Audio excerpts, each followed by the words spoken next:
Hi guys, it's Hannah Latour. Today I'm going to be talking about Mobitz 2, which is a second-degree AV block arrhythmia of the heart. I'm going to start out with some basic defining characteristics of the Mobitz 2 arrhythmia. One of the defining characteristics is the length of the PR interval, which starts at the beginning of the P wave and ends at the QRS complex.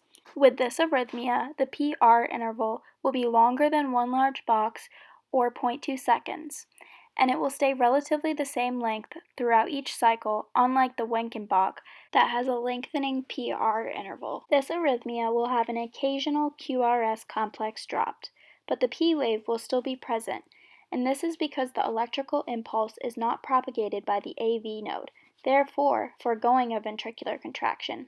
As you can see on the EKG strip, the arrows are indicating the P waves, and there is an absence of QRS complexes following some of the P waves. The Mobitz can present similar to other arrhythmias. Some differential diagnoses that can be used to determine that it is a Mobitz 2 and not a sinus block is that the sinus block has no cycle, and the P wave and QRS complex are absent. With the Mobitz, there will be a P wave but no QRS complex. The Mobitz can also be similar to a third-degree AV block.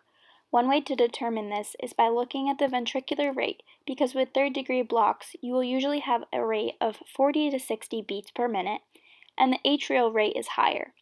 However, even with the rate, this can still leave you unsure of the diagnoses, so it is important to also look at the P waves to see if they are independent from the QRS complexes.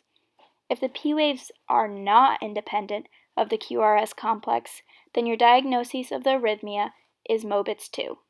Thanks for watching, guys.